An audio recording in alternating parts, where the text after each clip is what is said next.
Hi everyone. Today we're going to be doing some more talking about positive and negative numbers. In particular, we're going to be talking about Lesson 2, Real World, Positive and Negative Numbers, and zero, and kind of where that is when we're doing number lines. We're going to start today by looking at this story that starts with, and it's where we're going to put the integers later on a number line. So let's talk about it. For Tim's 13th birthday, he received $150 in cash from his mom. His dad took him to the bank to open a savings account. Tim gave the cash to the banker to deposit into the account. The banker credited Tim's account with $150 and gave Tim a receipt. 1 week later, Tim deposited another $25 that he had earned as allowance. The next month, Tim's dad gave him permission to withdraw $35 to buy a new video game. Tim's dad explained that the bank would charge a $5 fee for each withdrawal from the savings account and that each withdrawal and charge result in a debit to the account. Now, before you're trying to figure out all the numbers in your head, this is not what that's about. We're not going to try and figure out how much he has left in his bank or things like that. But you could probably do that, but that's not necessary, okay? So we're going to look at each one and determine whether or not these are positive or negative numbers. Okay, so for the first one, it was that he receives $150 from his father. That clearly is something that's positive, so this becomes a positive number. Okay, his dad took him to the bank to open a savings account. So that's the second thing that happened to him. And in case you're wondering, having money saved up is a positive thing. So that's also, even though it's not a number, just so that we're clear, that's a positive thing to have a savings account. Tim gave the cash to the banker to deposit into the account. Depositing money is something that's positive to do. Putting money into a bank is a positive thing to do. The banker credited Tim's account, his new account now, with $150 that he gave him. This giving someone credit is a positive thing to do. Okay? And then he gave Tim a receipt. A receipt is what you get when you put money in the account. Some people have savings accounts, and some students don't. So if you go to a bank and you put money in, they give you a piece of paper that says you have this much money in our bank. It's like having a little piggy bank, except you get to see how much you have. A week later, he deposited another $25. That means he put more money into the account. That is positive. Okay, so it was a positive $25 that he had earned as an allowance. When you earn something, people give you money usually. When you earn an allowance, you usually get it in money. And when you get money, that's a positive thing. Now another month passes, and Tim's dad gave him permission to withdraw. Now withdrawing is negative. When you withdraw, you take money out of. So he took $35 to buy a new video game. Not a bad thing. Sometimes you like to go do it. But keep in mind that when you take $35 out, you're giving that away. So that is no longer your money. And that's where the negative comes in. Tim's dad explained that the bank would charge a $5 fee for each withdrawal. And banks have a right to do that. That's how they make their money. So charging is negative. They're going to take another $5. That would be minus $5 from his account. Minus $5 we talk about as being a negative for each withdrawal from the savings account, and that each withdrawal and charge results in a debit to the account. When they charge it, that means they've debited. They only do it one time, but that also is a negative number. When you debit something, you're taking something out. So that's where the idea of it being negative comes from. Okay, now that we have a bit of an understanding with vocabulary, let's move on and talk about some of those words. So each word, we're going to see if we can put it as a positive or negative number. So when you gain something, that is positive.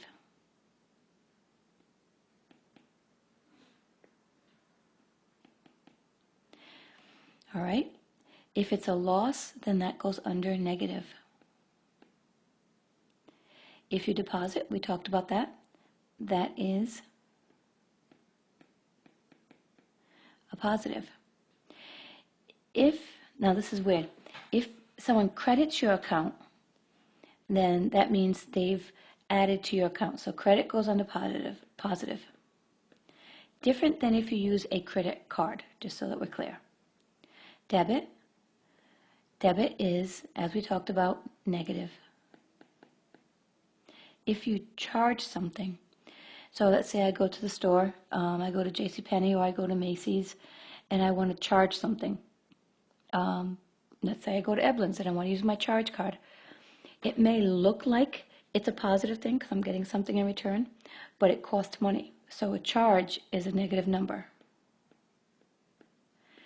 A charge means I am saying, hey, I'm borrowing money from these people, and you can put it on my charge card, but I owe those people that have the charge card that the company is, I owe them money for whatever I just bought.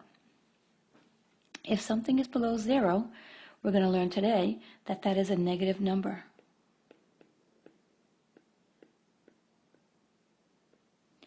And if you withdraw, that is also negative.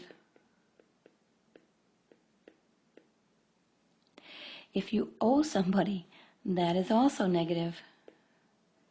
And if you receive something, that's different. That's positive. So if I receive my paycheck, then I'm getting money. If you receive an allowance, then you're getting money. Okay, let's scoot back to this one. Let's look at the temperature. Well, actually, let's go back to the story first. If we were to show $150 on a number line, if I were to draw a number line right here, and I wanted to show $150, it would be really hard for me to show 150 lines, especially if I wrote the zero right in the middle. If I made the zero here from this side to this side, it's going to be hard to do 150 lines. So I'm not going to do 150 lines. As we learned when we were working in social studies, I can actually change my increments, and I don't have to put them in ones all the time. I can do it in fives or tens or 20s. But I'm going to want to do it in something that will get me to 150. So, for example, 20s won't work because 150 is not a multiple of 20. So, instead, and I also don't have to make my zero right in the middle. I can start my zero right here. Because $150 I know is positive, I'm going to go this way. And I'm going to do it in increments of 10. So I'm going to start my first one with a positive 10, positive 20, 30. Okay, I rearranged my numbers a little bit and I started again.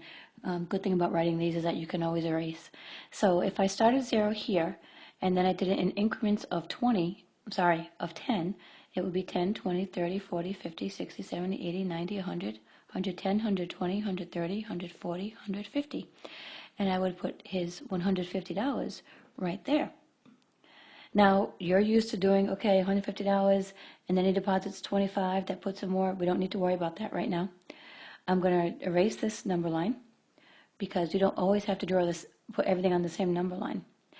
Okay, so then they credited his account. He deposited another $25, and that was staying the positive. Let's talk about the charge of $5. If I were to draw a line and I wanted to show that integer, by the way, it's called an integer, then I would say I could draw my 0 over here this time. It's going to be a charge of $5, also known as a debit, so I could draw it over here.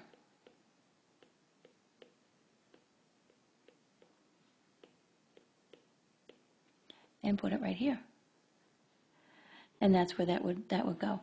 And that shows that they charged him $5. Okay, let's go on to the next one.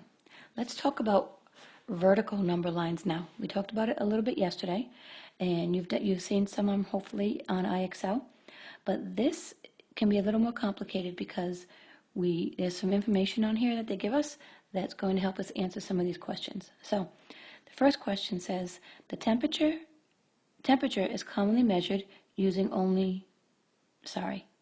one of two scales, Celsius and Fahrenheit. In the United States, the Fahrenheit system continues to be the accepted standard for non-scientific use. When they're talking about science, so like when you're in Mrs. Beauclair's room, then you would be talking in terms of Celsius. But when we're not doing a science experiment or taking someone's temperature, you look at the temperature outside on the weatherman, they're going to give you the temperature in Fahrenheit. All other countries have adopted the Celsius as the primary scale to use. Just keep that in mind. The thermometer here shows both scales and how they're related. So if you notice, on this side here, it is Celsius. But on this side, it is Fahrenheit. Oops, spelled wrong. I always like to put the GH.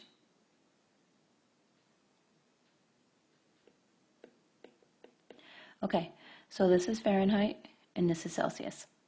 So, looking at our numbers, and I know they're a little blurry, but try your best. The boiling point of water is 100 degrees Celsius. So that is, where is 100 degrees Celsius located on a thermometer? To the right means over here. Where do we see 100 degrees Celsius? Well, I don't see, on the Celsius part, I don't see 100 degrees. The highest I see is the 50 degrees. So 100 degrees Celsius, if assuming that this continues up, would be above. It would have to extend the thermometer and put the Celsius to be about, the 100 degrees to be about right here. So where the 100 degrees Celsius located on a thermometer, it would be above the thermometer if the thermometer was extended. Okay, so I wrote the 100 degrees Celsius is not shown on the thermometer. That it would have to be, the thermometer would have to be extended to show it. All right, let's get rid of that and a little bit. Okay, so let's look at the next one. On a vertical number line, describe the position of the integer that represents 100 degrees Celsius. Okay, to do that, I need to move my words over a little bit. Let's see if I can do that. Okay, actually, I don't have to do that. If we look on the Fahrenheit side, which is over here still, then we can see that the 100 degrees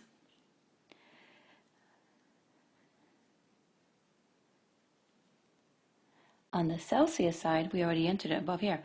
The thermometer would have to be extended to show it. Okay, I got it now. Let's look at C.